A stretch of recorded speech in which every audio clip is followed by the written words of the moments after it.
This is the Daily Technology Pulse podcast. Welcome aboard. Welcome to another episode of the Daily Technology Pulse. Once again, I'm Rick from Daily. Oh, wait a minute. That's not right. I think I've always been Rick from Daily. I digress on that. Today's episode features a topic that should be top of mind for just about everyone and anyone. We're going to be talking about email security, and boy, do some of us really need that topic. But before we go there, let me tell you a little bit about Daily. Many people in the state and local government and education space know Daily for being a premier provider of computers and peripherals and stuff like that. And of course, we certainly are. But did you know that we're also a premier provider of other technology like audiovisual solutions? If you don't know that, you should. Just visit our website, www.daly.com, and visit our solutions page to learn more about all the great stuff we do. Now, just want to give a quick reminder that your feedback on the Technology Pulse is always welcome. You can reach out to me directly. Shoot me an email at ricko@daily.com. All right, now that I have all that out of the way, let's get to our program. Today, we are joined by Thorsten Stoeterau, who is a solutions architect for Daily's strategic partner, Barracuda. Thorsten is going to school us on email security. Thorsten, welcome to the Technology Pulse. Rick, thank you so much for having me. Before we start getting into the topic of email security, which is a huge topic, and I know a lot of people are going to be very interested in, I want to talk a little bit about you because you came about your position at Barracuda and when I say a very roundabout way, we're almost talking like a very roundabout the world kind of way. Yeah, literally and figuratively. I grew up in Germany. And in 2001, I decided to take a dive and apply for a job on board of mega cruise ships as a traveling IT manager here in the US.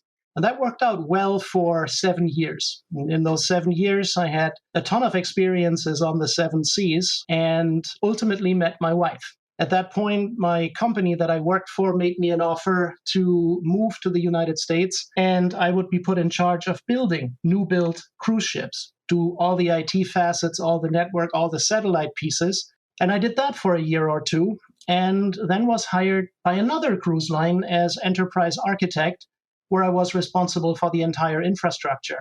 At that point, we were Barracuda customers, and I had a lot of experience with their sales folk, with their support team.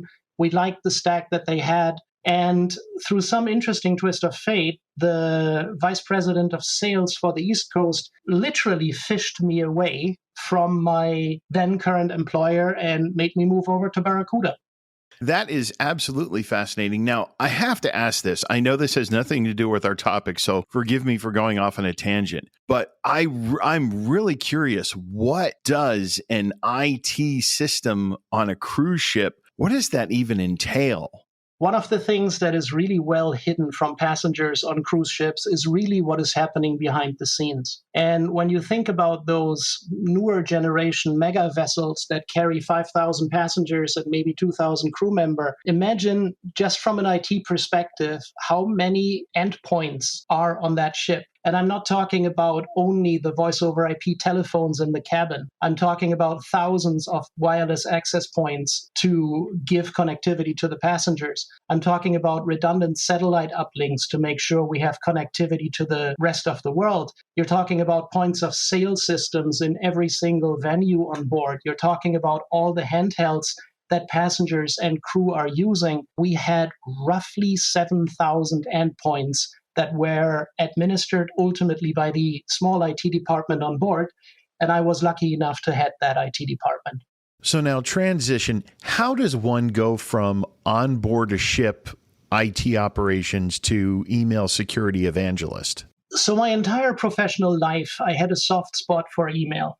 I have just developed this fascination with the underlying protocol. It is so simple, yet it is so powerful. We realized that relatively quickly when I took the plunge to work for Barracuda as a solutions architect, that hobby could turn into my field of specialty here.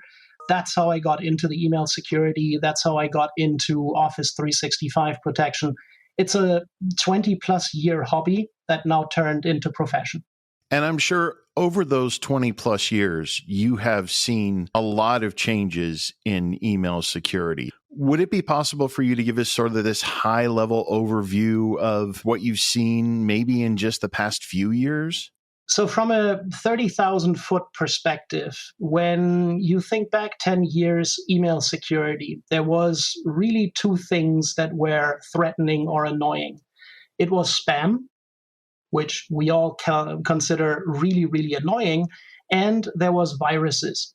So a couple of years ago, email security was simple. You had to intercept emails, scan them before you deliver them to the email server if there's something bad in there, or if it looks like it was trying to sell little blue pills, just block it. But the problem has gotten different. It has gotten different insofar as the attackers have realized that viruses are easy to stop. Even 0 days that are unknown, there is sophisticated sandbox algorithms that try to understand if this attachment is doing something bad. They have moved over to what we consider social engineered attacks. And that's probably the biggest change in email security, that more and more attacks try to aim between the ears of a recipient to do something stupid. If you think about it, there is this example. Somebody in payroll gets an email from the CFO that says, hey, I need to change my payroll direct deposit. And the person in payroll doesn't think anything bad about it. Humans are trusted by nature, and sends the payroll change request to what the payroll employee thinks is the CFO. But it was really a social engineered attack. The next payroll for the CFO gets sent to another account there. From an industry perspective, we've gone away or are trying to reduce the amount of emphasis that we put on traditional threats. And we're throwing things like artificial intelligence and machine learning into the mix to understand that email that went to poor Jill in payroll did not come from the real email address that the CFO normally uses. And in addition to this, the way that that message was written does not match the underlying linguistic fingerprint that the CFO emails with. So we're looking a lot less at artifacts like attachments or URLs. We're looking a lot more into the text itself, trying to understand if it tries to make the recipient do something stupid.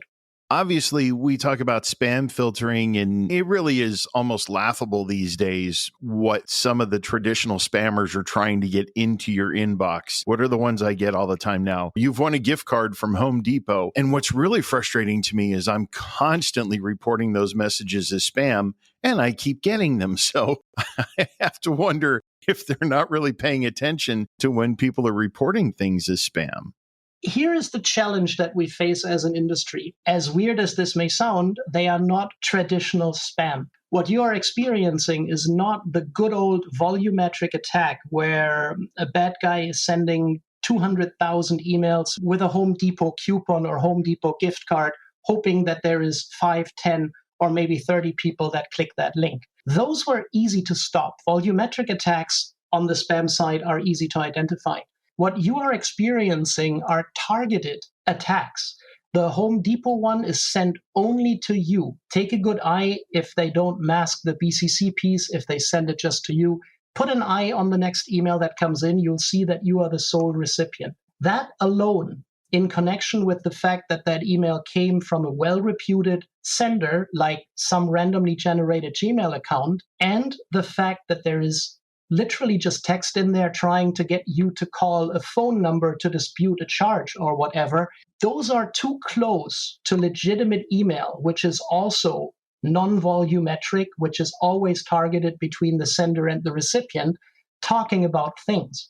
So this is exactly what you were saying there, the secret that we do on the AI side, trying to understand the difference between a legitimate email and a targeted attack that we can't catch with the more traditional spam algorithms.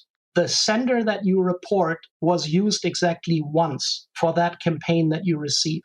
They can't do anything to block Gmail or whatever sender it came from. So yes, they may have looked at that message. They may have come to the same conclusion that said, yep, Rick is right. This is a bad message. However, there is really nothing we can do short of blocking an entire email provider, because bad attackers can create their own well-reputed email accounts all day long. Obviously, that then lends into the topic of social engineering that you were talking about before. And I understand that social engineering really is one of the major threats today, because it really is playing on that trust that you said people have inherently, and then trying to use it to do something even worse. Oh, it gets even worse than that. If you think about it, we're not only trusting individuals, we also like to share. I have an example from my previous employer, and I'll change the names just to protect the innocent. We had a very, very, very nice director of accounting, and one day she came to my desk and said, I think I just did a boo-boo. I said, do tell, what did you do? And she goes, well, I got this email from our CEO. He was asking me about my grandchild, congratulating